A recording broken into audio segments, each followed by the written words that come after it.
if I'm back, and I haven't really had an answer. But now, yeah, I'm thinking I'm back.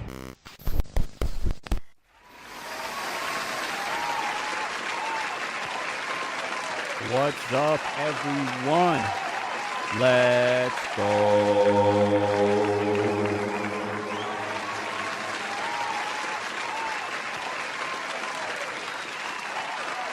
Thank you. Thank you. Thank you very much. All right, everyone take your seats. Ladies and gents, I'm back for another Peti Kish Han Live. It's a Friday. I hope everyone's doing well. We do this every Friday, guys. As you know, we're here again, ready to rock and roll with these topics, interesting information for all sorts of things here all over the entertainment sphere, gaming, movies, all sorts of things on here. Pulp culture. We got everything on here today. On the chopping block, we have a lot of things. So what I want to go through is I thank everyone again for coming. Again, like the stream. And if you're new here, I would appreciate a subscribe. I'm about to hit 200 subs, guys. I'm 2 away from 200. If you like what I do here and you want to check out more things I do on this channel, I appreciate you guys subbing on here. I'm really close to that 200 mark. Let's do it. Let's go. I'll be pushing forward more and more. All right, guys. So, yes, there was a stream today. If you guys watched my last stream, there was a tiny build showcase. I wanted to give a reaction, what I thought about the whole thing, and it was pretty good in general. You can definitely check out my reaction for the whole thing. It was an interesting, fast little live stream for you guys. So there's going to be a lot of things coming up with the Summer Games Fest thing next week. So prepare yourselves, guys. It's going to be a crazy day when Friday comes along, next Friday, as well as Xbox, PlayStation, all sorts of things, and maybe Nintendo. We'll see what happens with that. So there's going to be a lot of interesting things for next week. There is also, I'll be doing a predictions probably on Monday. We'll see for the After Dark. We're going to do predictions of what we can see. So I'm going to be figuring out this week what I would like to see and what could happen at Summer Games Fest. So there's going to be some predictions in there too. So a lot of things here we're going to be looking at. Let me see. Okay. We're all good here. Yeah, just checking everything. Okay, so I started a little bit early, guys, because I got stuff to do today. So if you're watching this in the past broadcast, this is pretty much you're watching it right now. But in general, I started early because I got stuff to do today. I have a lot of things on my plate. So we're going to just get into this quick as possible, guys, because there is a lot here. So we're going to do quick ones, and then we'll go to the main topics for today. Okay, let's start with this one here, guys. Quick one here. Let's see. There we go. All right. So Elden Ring Nightreign just came out, guys. I hear it's doing pretty good, because it says it's Pirate Nation here has sold over 2 million copies on the first day of release. How do we know this? Don't know. This is just pretty much, I guess there's a proximity that they already showed, like there's already 200 copies. I guess it's like I guess it's already shown. I guess the company showed it off already. I don't know. But apparently there's already 2 million copies on first day of release for Elden Ring Nightreign. So people, I guess, are enjoying it. This is more of a multiplayer Elden Ring game. So, you know, if you liked Elden Ring, you're probably going to pick this up.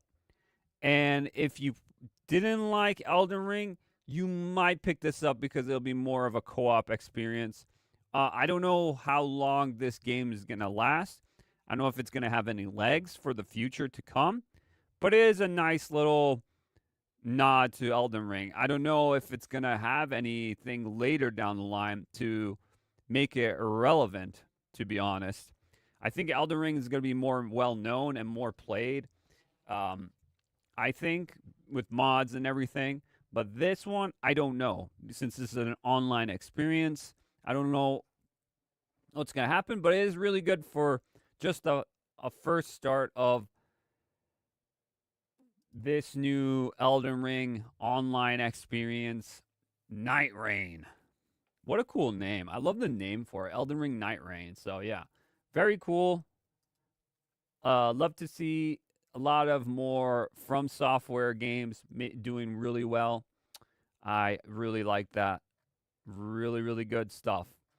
So here's another one, guys. We're going really quick with these one. I'm not taking too long with these right now, these topics. Besides the big ones, obviously, but we'll see. All right. So remember that CEO came forward about Borderlands 4, pretty much if you're poor, you broke ass bitch kind of deal. But it's like, oh, fans will find a way to get money and find a way to get money to pay for their game. If they're a true fan, they'll buy the game. Well, the CEO came forward again. It seems like he's saying that he's sorry what he said.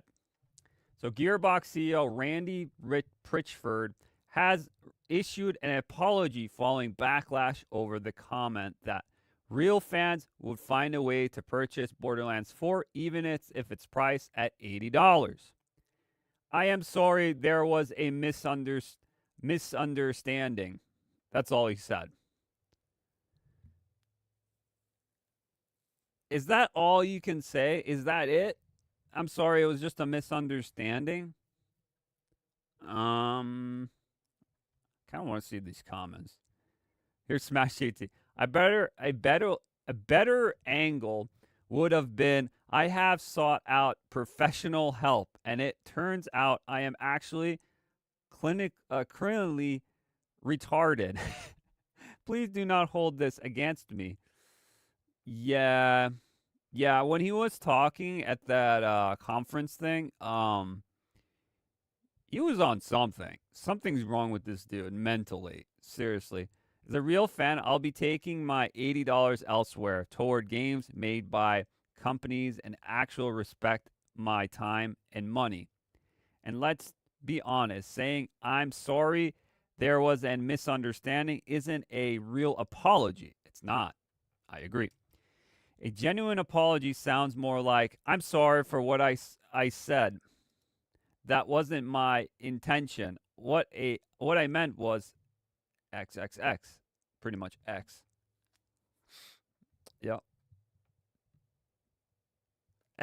Too late, Pitchford. I keeping my money. Oh, shit. Misunderstand. We didn't understand him. You see, we should have tried harder to understand him. We are the ones who should have done better. Shame on us for not understanding. What a joke. Yeah, it really is a joke. I wonder how Borderlands is going to sell, but I feel like this Borderlands might be the weakest yet. Who knows? We'll see. Like I said on that Tiny Builds thing, they had that game called Sand. I thought that looked more interesting than Borderlands, to be honest. I don't know about you guys, but I'd rather play that Sand game than this Borderlands game. That's just me, though. But yeah, CEO making a fool of himself, and now he's going back and saying, well, I didn't mean that. It was a misunderstanding. Oh, okay. Sure. All right, so we got more stuff here, guys. So, Last of Us 2, Last of Us Season 2 just ended, and it ended interruptly, of course. And, the ratings for it in the beginning was all right, and then went downhill. More people found out. they wanted to play the game because they want to see what happens. Because I guess people that watched the show didn't play the games and they enjoyed season 1, which to me, I thought it was just mid. It was okay for what it was, but I don't think it's as good. I think the acting was better in the games, to my opinion, but that's just me. So yeah, so season 2 came by. It got ratioed. It got trashed on. It wasn't good. It wasn't good. What did you expect's going to happen with Last of Us season 2, with the part 2? What do you, dude? The whole this game split the community, and most people hate this game. Most people. It split a lot of people for Last of Us. So what do you think is going to happen for the season 2 for Last of Us? I'm just saying. What do you think would have happened? Well, it seems like even with the failure of the season not being that good, and we're getting a season 3, obviously, later down the line, with Abby,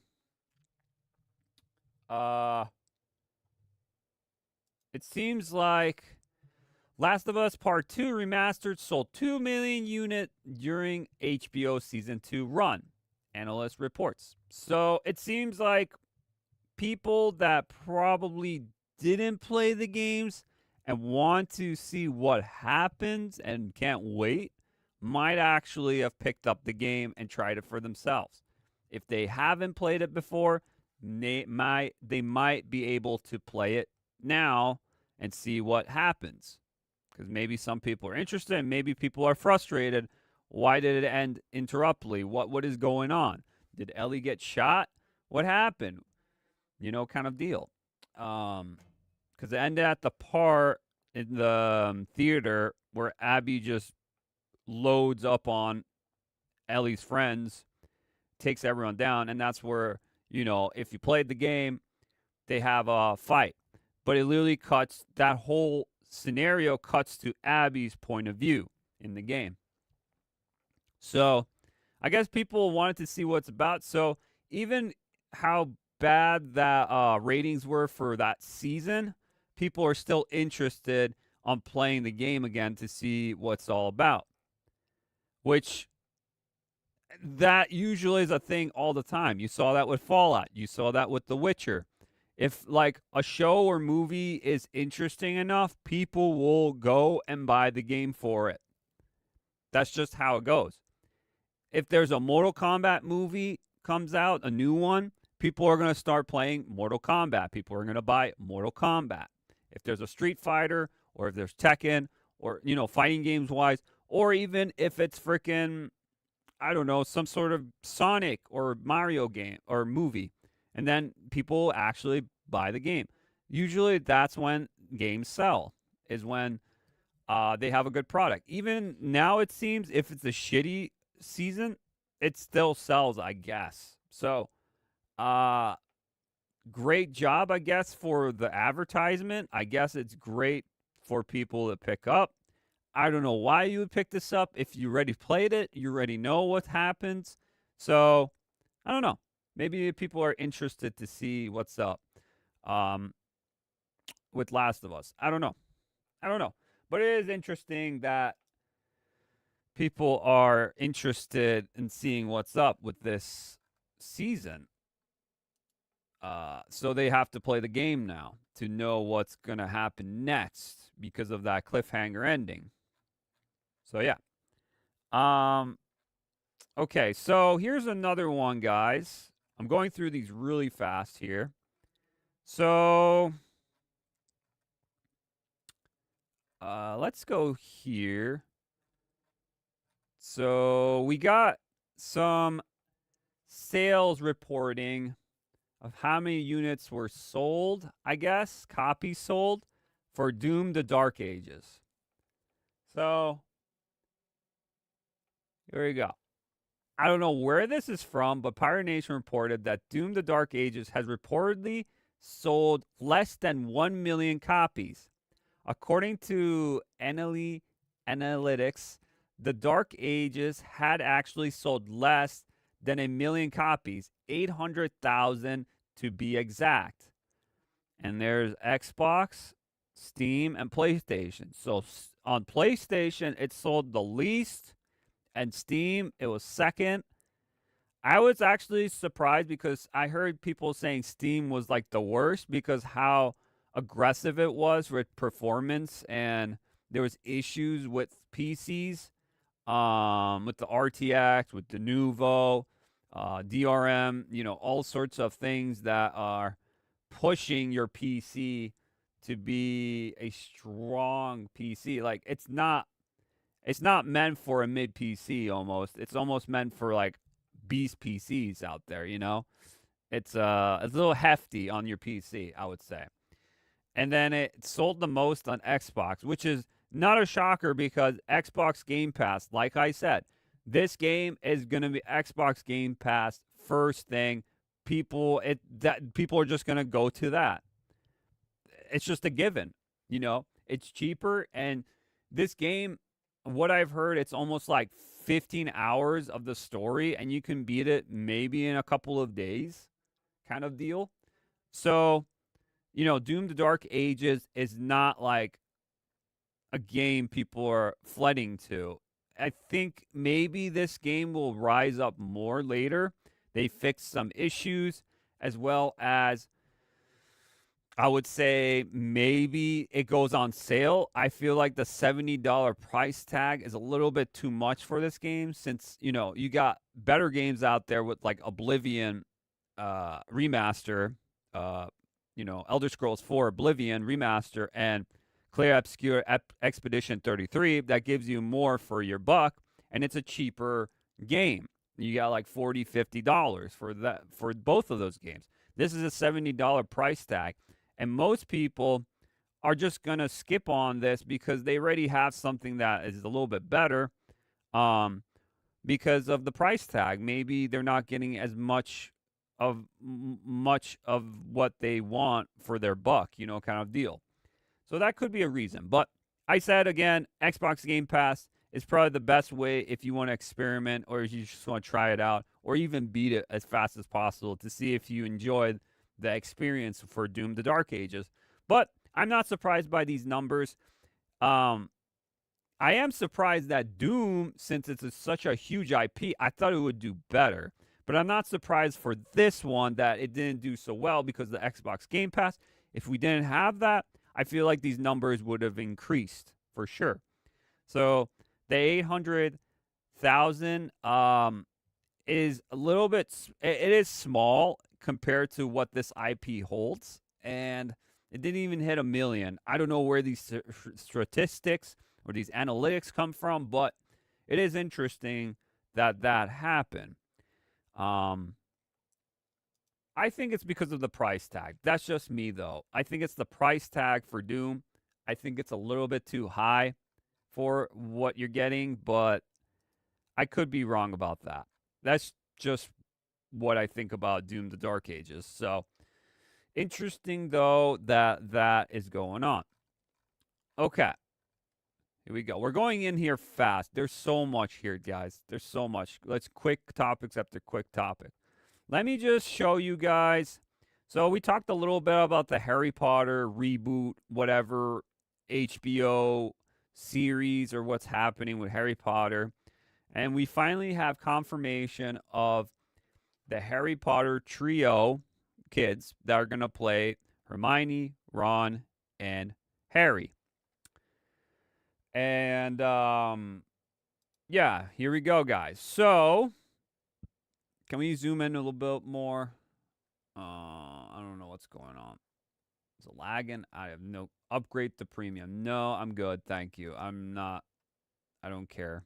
So the top is the new cast and the bottom is the old cast from the movie. Yeah. At first, not gonna lie, I thought this was AI. I thought this was some sort of AI. It looks like AI. A lot of people I saw also saying it was AI. I thought it was AI too, but that's the trio cast. okay. It looks okay. It looks fine. I have no problem with. But I have only one question about Hermione. I know that in the Broadway show, they have a black Hermione, but now she's changed her skin tone. For this one, they're changing it just like they did with Snape. My question is, I don't have a problem with it, but when they bring up stuff about muckbloods, um, it's gonna be interesting how they're gonna bring that up because I remember in Harry Potter, it's the one that you don't have the blood or you don't have you're just a regular human kind of deal, you know? You're not like the wizard or whatever. And they call them muckbloods or mugbloods. I don't know. It's been a while. And I always thought about like, oh, that's kind of weird because, she's black and everything. I don't know how that's going to fit or even they're going to bring that up kind of issue because, yeah. To be honest, I don't really care that much. I think this Harry Potter is just a cash grab. I don't think it's going to be worth anything. I think it's not going to be anything compared to like the old one. The old one I think was fine. I was like, let it be, just let it be and leave it alone. But no, they have to milk this series. They have to milk this IP so hard. And it's probably going to taint the IP in general. If not, they actually do a good job. Really don't care because I can go back and rewatch the Harry Potter movies and I have no problem rewatching them. They're not outdated at all. You can still watch them today. There's no problem whatsoever. I don't know why the fuck do we have to reboot this at all. We don't. We really don't. You could tell other stories in the Harry Potter universe. That would interest me more. But this is just another cash grab. It's so dumb. Especially with all the bullshit that's going on with just some of the casting. It's just like, what the fuck is going on here? And yeah, Harry Potter. There you go. That's your new Harry Potter, guys. Your new trio. Again, I'm not going to be watching this. I don't give a shit about it. I thought it would be interesting just to bring it up. If you're a Harry Potter fan, I don't know how you feel about this because I used to be a Harry Potter fan. I just stopped over the years. I just like, nope, don't give a shit anymore about it, kind of deal. They're just starting to ruin it. I'm like, I'm okay with the ones that came out, those movies. And you got the books and all those, it's not like a big deal for Harry Potter. This is not going to revamp Harry Potter. It's probably going to decrease, actually. But who knows? Who knows, though, with that. Okay, let's get to the next topic, guys, here. I'm trying to go in fast as possible here. Here we go. So we got some Street Fighter 6 news. And I just saw this. So this is new to me.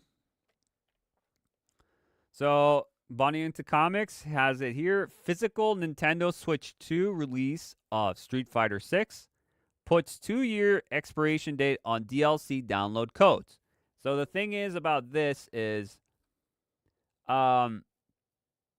it's not the download codes for the DLC, the 2 expansions for Street Fighter 6 is not on the card. And that's why people are like, "Wait, what is going on?" kind of deal, So it seems like it's going to be a separate thing, and it's going to be a code, and the code will expire in so June 5th, 2025, and June 5th to 2027. So 2-year gap, code could expire. That's crazy.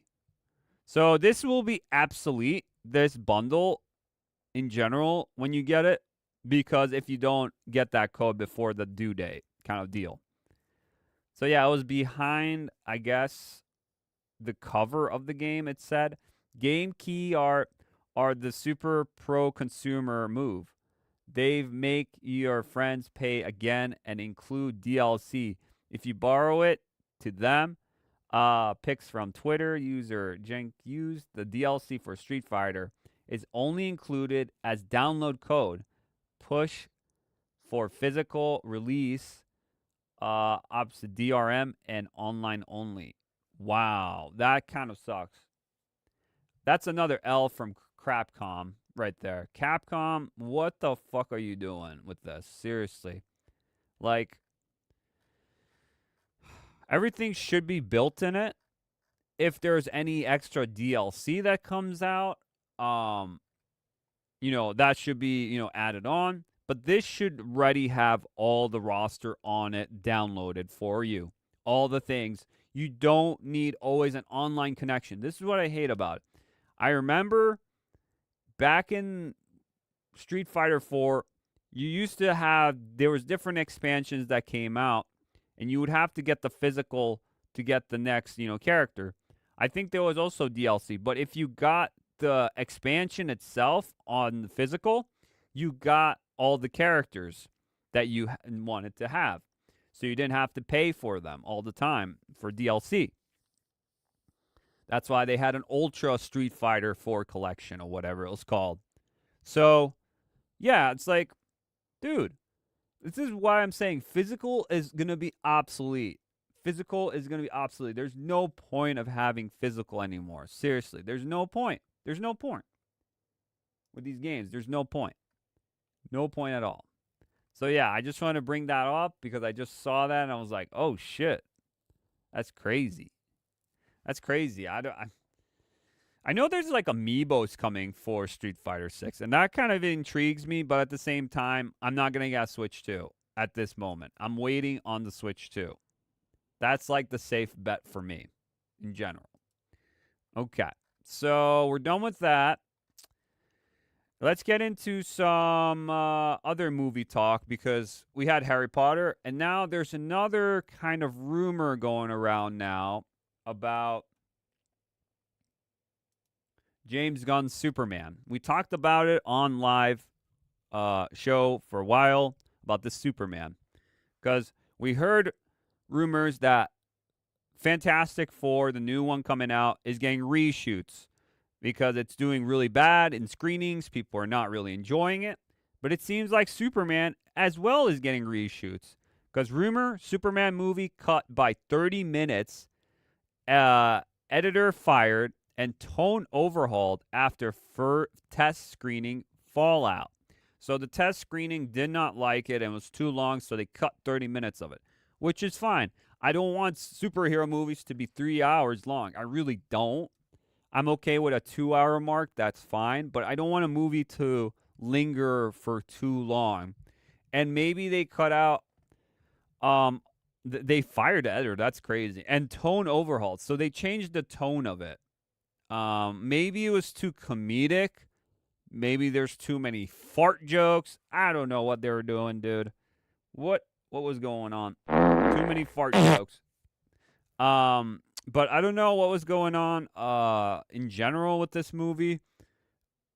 I feel like it got reshoots after reshoots a lot more. So I hope this movie is going to do good. I really do. I want a good Superman movie, but more and more I hear about it, it seems like it's not going to be that Superman we think it's going to be. But who knows? Maybe it'll do well. Maybe it will do well.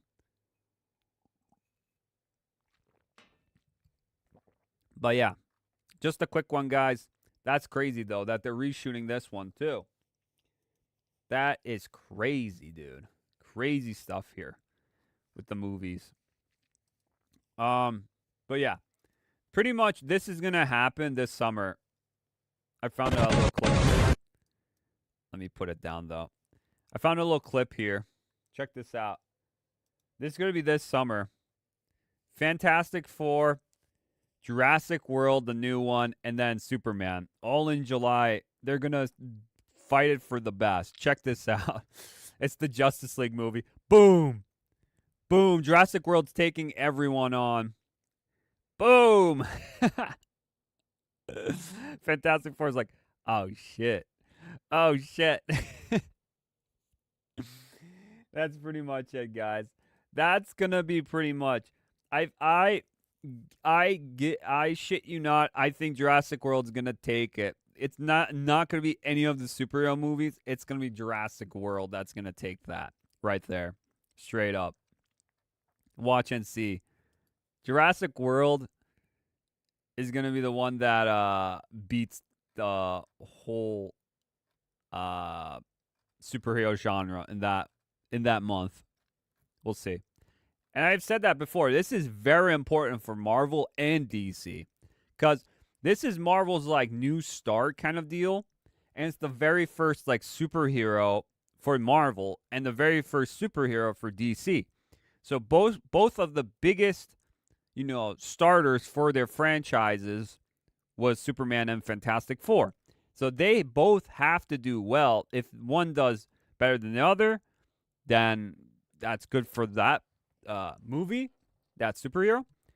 But if both fail, then it's pretty much saying that I don't think it's superhero fatigue that's gonna be the problem. I think it's just bad writing and bad directing for some reason. They can't get it right, and yeah, they just can't. I don't know why. They just can't. But yeah, we'll see more of that when it comes out. July is going to be insane with those movies. It's going to be insane. Insane to the max. All right. Let's get into now, I think the big topics now? Yeah, let's get into the big topics here. So let's talk about Mortal Kombat 1. All right. So Mortal Kombat 1 just released releasing or has released the definitive edition. And right here, there's an article here by IGN. Mortal Kombat 1 definitive edition release sparks backlash with disgruntled fans fearing the game is done less than 2 years after launch. I reported on this. I did make a video on this that a lot of the fighting games have been going downhill since their launch. The launch was amazing for these games, especially for Street Fighter 6 and Tekken 8, the big ones. But Mortal Kombat 1 had a pretty decent launch, but it went really down. And it's probably the weakest of the three, if you think about it. It is the weakest. And this was so bad and it was so apparent that it was like last at EVO. It didn't have any backing. It really, something about this game did not resonate with the Mortal Kombat fan base, as well as a lot of other fighting games out there. Is it maybe because the support system, it's different than other Mortal Kombat games? Is it because there's Sweet Baby Inc. attached to it, which a lot of people don't know? They were attached to it with the narrative of the game. We don't know. We don't know why, but for some reason it didn't resonate with a lot of people. Let's see what they say here. Warner Bros. is in a bad place. They're losing money left and right. It's really bad. Warner Bros. Games has announced and released Mortal Kombat 1 Definitive Edition. Something in my mouth. It might have been a hair. Which is described as the most extensive version of the gory fighting game. But for fans, the release of Definitive Edition has sparked significant concern that NetherRealm has now moved from the game and that it won't see any new DLC characters or significant content updates, which sucks. They could be still updating the game. I would be okay with that, but no content? Okay. Since it didn't do so well, they're moving on to Mortal Kombat or Injustice 3. I don't know. Or maybe something else completely different. Don't know. But I know the fact that each Mortal Kombat that came out since 9 has been getting less and less better. So 9 was peak. I think a lot of people like 9. 10 was okay. 11 went really downhill. And then 1 just went completely downhill. with this one. It's a reboot. So I think people just don't like multiverse stuff and this bullshit of returning this and that. I think people just wanted like a Mortal Kombat 1 remade with like better engine, obviously, but like with the same kind of characters, maybe add a couple of more characters, but like a cheaper experience and like a remake of Mortal Kombat 1. I think people were thinking of that instead of rebooting the franchise, doing Mortal Kombat 1 with a new story arc with different characters or same characters but different story arcs. They have different acts. And yeah, I think people just don't like multiverse bullshit, to be honest. That's also one of the things. There's also sex changes with I think Silax or whatever it was. I forgot who. It was one of the robot ones. Yeah, characters have different attributes, have different changes to them. Like I think Lao Kang is it Lao Kang? No, it's not Lao Kang. Liu Kang is now like a god or something, and then Raiden's like not a god anymore or something like that. I don't know, but I've heard stuff about it, and it didn't interest me in general when they're doing this what if scenario. It's like fanfic. It was like fanfic Mortal Kombat. I was like, nah, I'm good. I heard the gameplay was good, but it wasn't. I don't know. It was just good, but I heard the net coding was bad. The online was bull. It was just had so many problems. I feel I don't know what was wrong with the game. I really don't know. There's so many factors that could have been the problem. Mortal Kombat 1 Definitive Edition offers the main game packed together with previously released downloadable content, including the Chaos Regime story expansion, Mortal Kombat 1 and Combat Pack 1 and Combat Pack 2. The Definitive Edition also adds new character skins for Johnny Cage, Katana, Scorpion, and Shao Kahn, inspired by the upcoming Mortal Kombat 2 film. That's kind of cool. That's cool. The Mortal Kombat 2021 movie character skin for Sub-Zero and the tournament-themed character skin outfit for Liu Kang. That's cool. For fans, the Definitive Edition feels like a line has been drawn on under Mortal Kombat 1. While Warner Bros. Is known to its Definitive and Ultimate Edition, and indeed, NetherRealm games tend to get them this time. There is a sense of finality to the release. Okay. And with no announcements forthcoming about a Combat Pack 3 or anything else meaningful for Combat Pack 1, fans believe that March 2025 release of the T-1000 guest character will go down as the game's final content drop. So do you think that this game will have a Pack 3 in Summer Games Fest? I don't think so.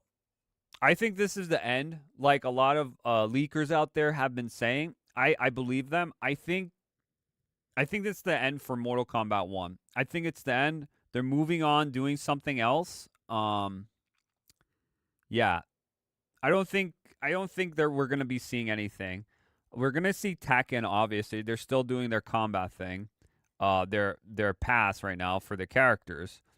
As well as they're finishing right now. Street Fighter 6 is finishing up with their last character for Season 2, which I probably, if not, Summer Games Fest, they're going to release Pack 3, all the characters that are going to be coming out for that one as well. They did that last year, and I think they just want to repeat that again. So, if it's true, it's a bigger disappointment for hardcore Mortal Kombat fans who had hoped for significant longer-term support for the game. Who were at the time moved to reassure fans already concerned that the studio had moved on to a next game by saying NetherRealm is still fully committed to supporting Mortal Kombat 1 for a long time to come. The game is done and is on its way, saying goodbye, come back the next year or two, another overall price game bloated with guest characters. Mortal Kombat Official has shorter content lifespan than the fucking Texas Chainsaw Massacre game. Laugh my ass, I said another. So yeah. Fell for it again award. Yup. So yeah, it's not looking good. There you go. Warner Bros. Like, let's finish this. It's not doing good. So yeah, I don't know where Mortal Kombat is. Like, in general, Mortal Kombat is not a good state. I don't want to read this whole thing, but Mortal Kombat is in not a good state, and fans are actually saying, yeah, I think Mortal Kombat, I don't know what they can do with Mortal Kombat. They rebooted again. They've rebooted so many times. I don't understand. They could continue with 11. With this engine, maybe. But I don't know. I don't like the engine itself, too, they're using for this. I don't know. I feel like some of the face animations and stuff don't really fit. It doesn't look good. It doesn't look good for some reason. I don't know why. It just doesn't. But I don't know. Yeah, that's Mortal Kombat for you guys. Very disappointing, but I saw this coming for a while. That's why I never picked it up, because there's just something about Mortal Kombat, this one, that I was like, I don't know. There's a gut feeling that this one's not going to be that good. So, and I was, I think, right about that one for sure. Sometimes I'm right and sometimes I'm wrong. Most of the times I feel like I'm right. I feel my gut feeling about stuff like that. But I could be wrong with some of these too, you know. I could be. I've been wrong before, though. I admitted that I was wrong in some areas for sure. But this one is a no-go. So, okay, let's get to the next one here, guys. Let's talk about GTA 6. Because this is interesting. GTA 6, let me get it up. So this came up, and it was interesting, and I was like, what is this? So, GTA 6 publisher drops DEI from annual report, replaces with questionable diversity of thought shift.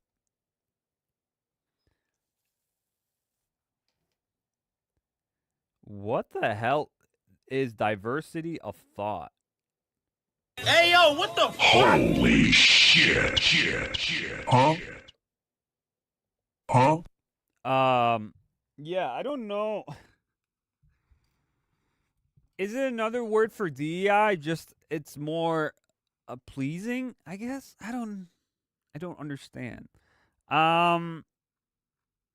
This is a long article, but let's see what it has to offer here. In a quality significant shift that's making waves in the gaming world, Take-Two Interactive, the publisher of upcoming where is it? Upcoming Grand Theft Auto 6 has removed all references to traditional DEI, diversity, equity, and inclusion intentives from its latest 10K annual report. The change, first reported by GameFile and later picked up by Wired, has sparked intense debate as the video game industry finds itself incredibly enraged in broader culture battles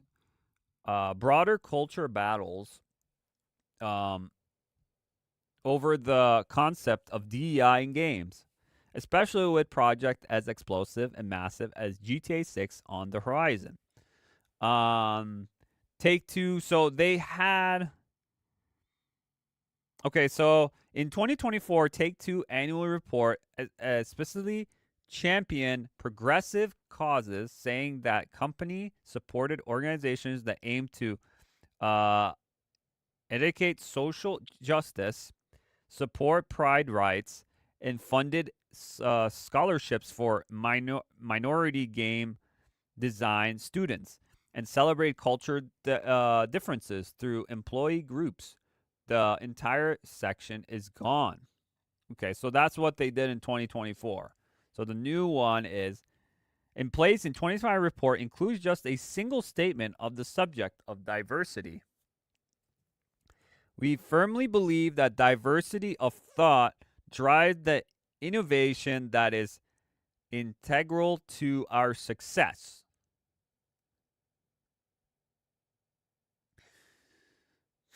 Interesting. Okay. It sounds like a cop out. It sounds like another word for DEI, but without the DEI in it. Kind of thing.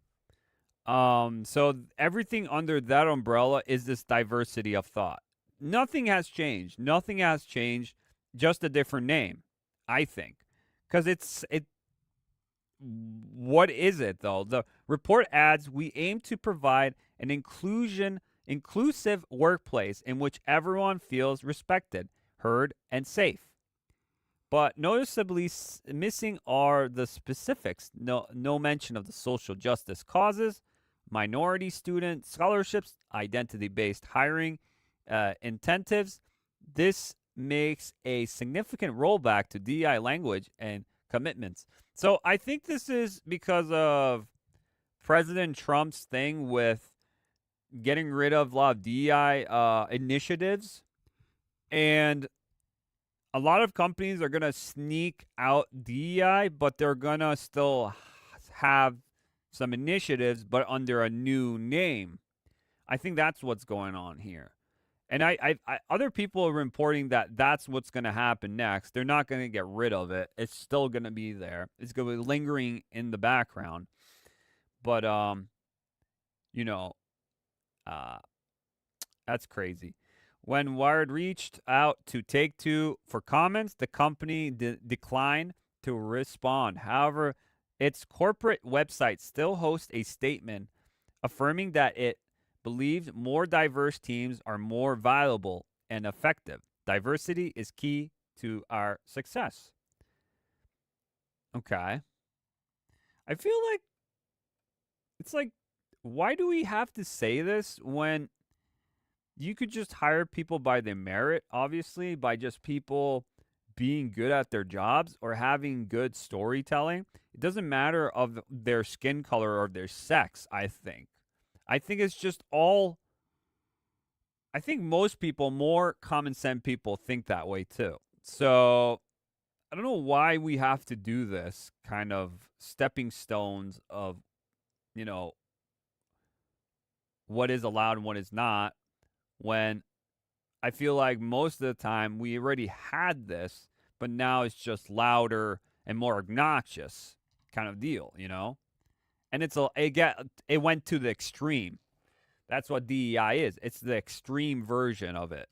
When we already had diversity, we had this kind of things in there, but it wasn't to this extreme. What is diversity of thought?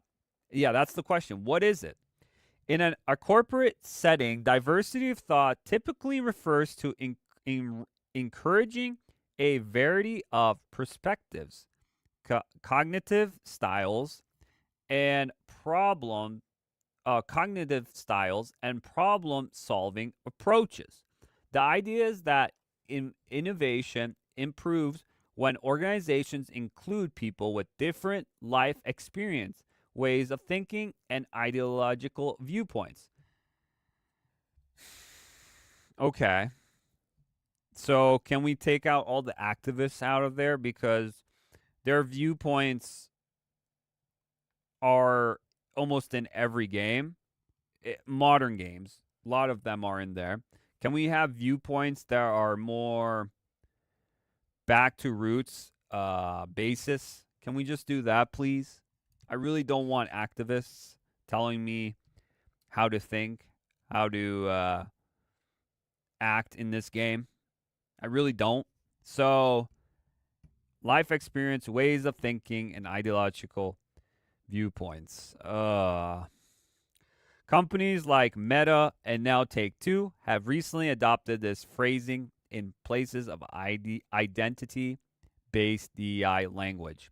So yeah, it's just DEI. Again, it's the same shit, just rebranded. It's the same shit.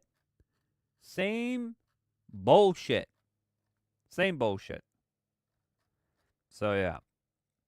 Diversity of thought. Until someone dares to think even 0.001% differently than their mental drained artificial oh shit. Same shit, just different rainbow pattern. Yeah, I would say so. Yeah. Yeah. Yeah. So yeah, that's GTA 6 for you guys. I thought it was interesting that they're like, oh, we're getting away DEI, but we have DEI in there. It's just under diversity of thought now. We have to think about other people. We need to think about. Oh, it's like, okay, sure, that's fine. You can think about different people, different religion, different races. That's fine.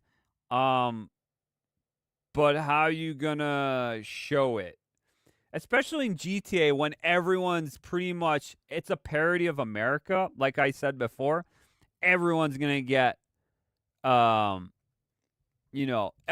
going to get some sort of comedic thing. Every race, every sex, everything's going to be comedic. It's a parody. It's not supposed to be serious, which can be serious at some points, but you already know that everyone's going to get, a hit. Everyone's literally going to get made fun of. That's just a fact. That's Grand Theft Auto for you. You've seen that in all the Grand Theft Autos. So what changes GTA 6 than the others? Is it because it's going to be toned down? Or is it going to be more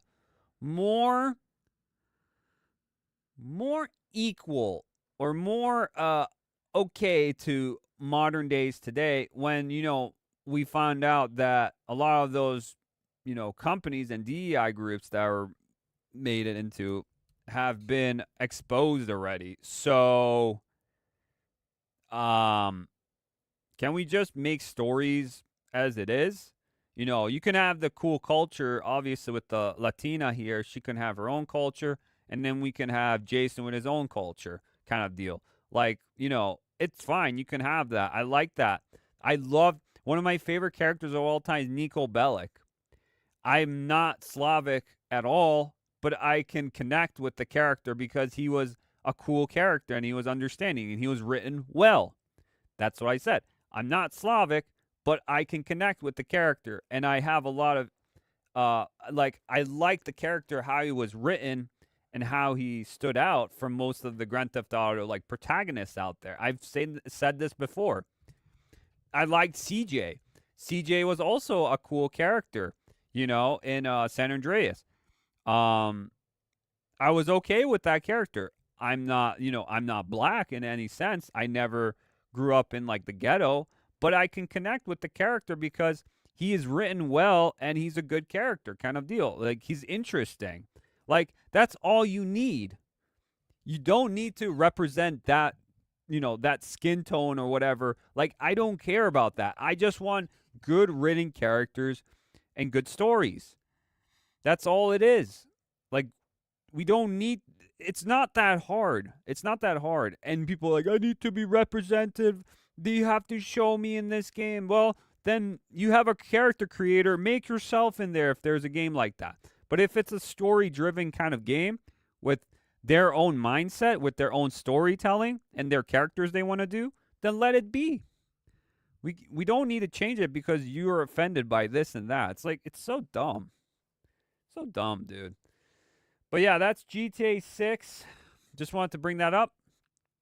You know what? Now we're going to actually get into the big story for today with Black Panther and EA. So this one, I think it's a sad day, guys, for Black Panther fans out there. Black Panther game canceled by EA. Team included former Sweet Baby Inc. dev who bragged about not hiring white people. That's crazy! That's crazy, dude. I remember this. I remember this Sweet Baby Inc. employee, or was an employee. It was an ex maybe. But it seems like EA might be cleaning house. They saw this Black Panther game, and they're like, we're not going anywhere with this game. I think we should get rid of this game and the studio because we did a mistake. So I don't know what's been going on with EA. They've been getting some really interesting things going on. I think Dragon Age the Veilguard broke them in some sort of way. It was one of the worst games of this generation, one of the worst games. And I think what they're doing is they're cleaning house now. They understand now what is going on and what the internet's talking about now. And I think Black Panther would have been actually an identity politic kind of driven game, propaganda. It might have been that, and EA didn't want that no more. So a lot of the studio got shut down, and I think they cleaned house and they fired all of these activists. I think the people that were actually working there and they actually were doing the job, I think they were put in other places, in other studios. I could see that. EA doesn't want to fire actual real people that want to get the job done.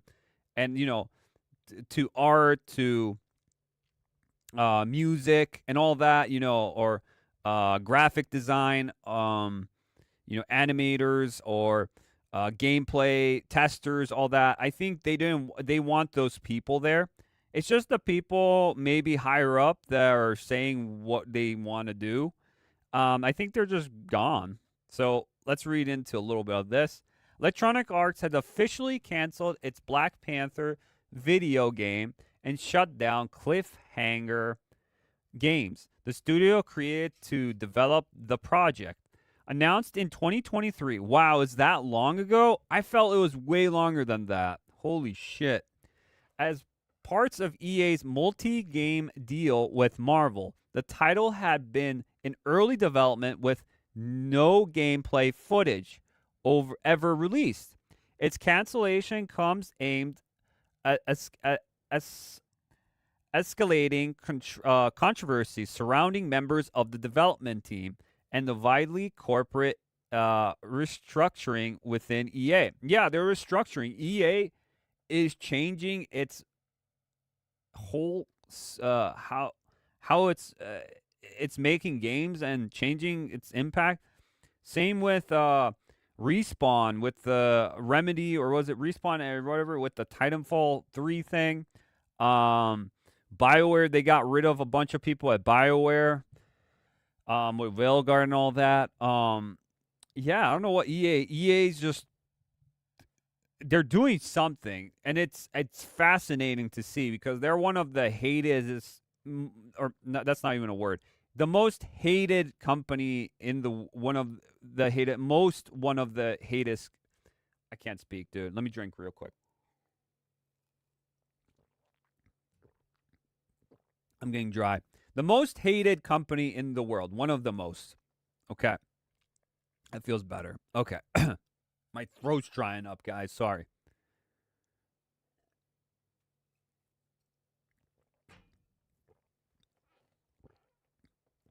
Let's continue. The move adds to a growing list of licensed games being adapted as major publishers rethink their strategies, and in this case may have also been influenced by reputational concerns, because the money's drying up. The money's drying up, and now it's time. The message is not good enough anymore. We need the money now. In a memo to staff obtained by IGN, EA President of Entertainment Technology, Laura Miley, announced that the studio's closure, which resulted in mass layoffs as the entire Cliffhanger Games team was let go. It says the entire, but I feel like they kept some people. We are making these changes in sharpen our focus and put our creative energy beyond the most significant growth opportunities, she said. Miley acknowledged that the human cost of the layoffs and said the company would work to place effective developers into other roles within EA. See? So she said that. She said that they're going to have people that are actually competent and put them in different roles at EA. So that some people lost their jobs and some people did. So what I said, this is a clean out. They're cleaning house, straight up. This is a clean out. So this is actually, so people are like, oh, people are losing their jobs, all this and that. Yeah, it happens. And I it's unfortunate if people lose their job and they're actually good at what they're doing. But we have people that are just there for nothing and they get paid like the most salary and they don't do shit around there. So it's all because of when they picked up all these people during the COOF boom or the COVID boom that happened. A lot of people got hired because they just got hired. And a lot of interesting factors happened there. And now because of the bloat that's going on, they're just they're just laying off all these people, all those workers now because they don't need them anymore. They're just there for nothing. They're just, I don't know. They're not doing their work. And most of them are probably some activists out there too. I feel like they were too. And they're all going probably on LinkedIn and saying hashtag going back to work kind of deal. They probably have all that stuff going on right now in the background. Cliffhanger Games was led by Kevin Stevens, formerly of Monolith Productions, and included veterans from God of War, Call of Duty, and Halo. The game was described as definitive and authentic Black Panther experience, but development was reportedly still in early stages. Oh my gosh. It's been 2 years and they still don't know what they were doing. It was early stages. That's crazy. What were they doing for that long? That's crazy. Hiring controversy. Former Sweet Baby Inc. employee sparks backlash. So this came up. This was a while back, but let's read. Public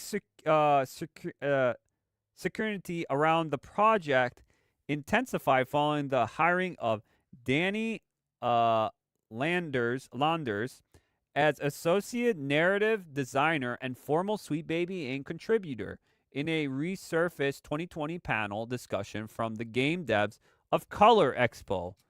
Landers bragged about having no white developers working on her indie game Veldate.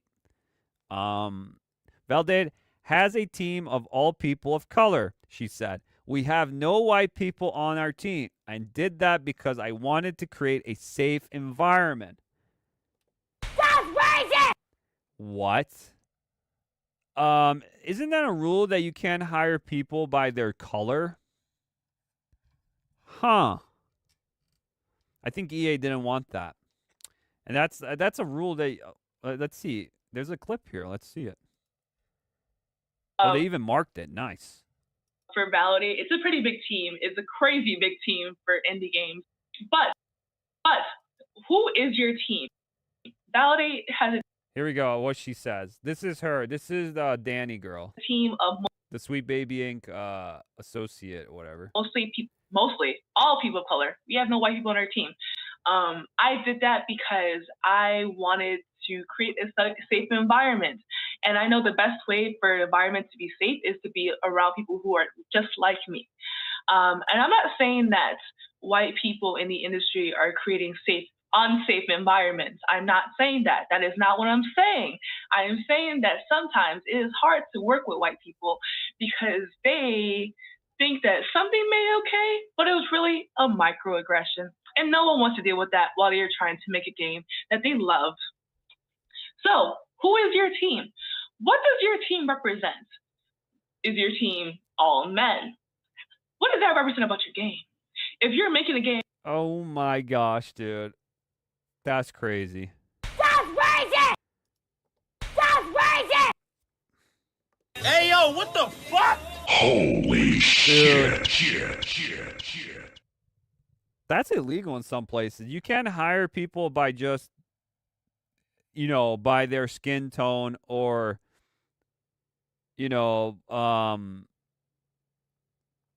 sometimes even sex. But, like, that's crazy. That's crazy, dude. Huh. So yeah, that came out and people were like, "Whoa, that's a bit racist." She further explained that her decision stemmed from concerns over potential microaggression and workplace conflict. Critics pointed to their comments as discriminatory, and attention on Landers grew after she appeared to double down on similar views in recent social media posts. In one archived exchange on X, responding critical, admitting being prejudiced, and definitely asking, "So now what?" She later claimed that comment was somehow taken out of context, but it can be seen in the image below. Yikes. Yikes. Yikes, dude. Oh my God! God. Yikes. Landers clarified that her position in Black Panther was junior level and that she felt no hiring authority of Cliffhanger Games. However, the controversy surrounded her statements and her association with Sweet Baby Inc. continued to raise questions about the studio's internal culture and public message. Senior writer endorsed post dismissing games. So yeah.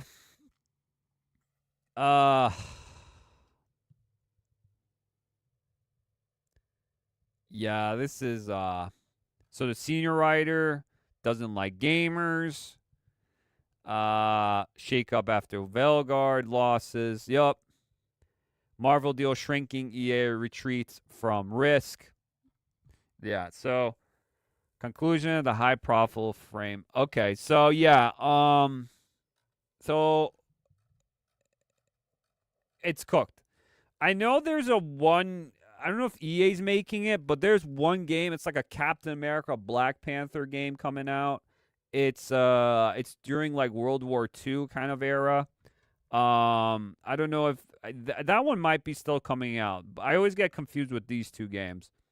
But it's so weird that Warner Brothers, for their Wonder Woman, canned that game and shut down the studio, and EA canned the Black Panther game and shut down this studio.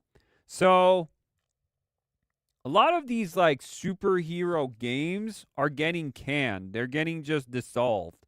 I think they don't want a Suicide Squad Kill the Justice League kind of deal no more to happen again. So a lot of them are just canceling it, or just they don't see anything good out of it because they hired the wrong people. I think they're finding out now that they hired the wrong people, and it's a waste of money and a waste of time now. And they actually want something good, and I think that's why they're going to be really looking at Mass Effect 4 or Mass Effect 5 that's coming out from BioWare next. I think they're going to be really paying attention to it, EA. I feel like they need to make a banger now because they've been getting loss after loss. Even returns for like Madden and FIFA have been slandering. It's getting less and less now because people are realizing they're just stop buying the game because it's a yearly game and people are just it is still big. It's still big, but it's dwindling. The amount of people playing those and buying things in those games is dwindling now. So they're losing people for those games. So when that's going on and they can't have a good ass game no more to come out, that's when they're like, okay, we gotta actually hire the right people, right storytellers, right. We need to do something right again because this is not how we're gonna make it. you know, kind of deal. So, yeah, rip Black Panther. I saw this coming when I saw that Danny Landers girl talk about it. I saw that coming, actually. So I wasn't surprised. I was like, oh, shit, this one left? Well, it is what it is, I guess. You know, like, people are like, oh, my God, how are you so mean? All these devs are leaving, all this and that. It's like, people are losing their jobs. I'm like, yeah, there are people that lose their jobs, and that is sad. That is upsetting. But I felt like most of these people, like the CEO said of EA, all the good people they have, all the competent people, they're going to be put in other parts of EA. The majority of them, I think, were just bloat, a lot of bloat. So they're just leaving. I don't really feel sorry for them if they were just, what were they doing? It's still early stages for 2 years. What were they doing for the whole entire time? And why are they getting paid? That's the question. What were they doing for 2 years? Like, at least show some gameplay. Seriously, like, what the heck is going on? Same with that Wolverine game. That Wolverine game, that one hack that happened and released all the info for that game, you know, kind of deal. What happened to that? Because that game has been quiet. The backlash for that game was pretty bad, too. Like, what people saw, they weren't actually, even though it was a prototype, to be fair, it was a prototype, the people, like, the leaks of the story, the models, people didn't like where it was going. So that Wolverine's in trouble, too, that game.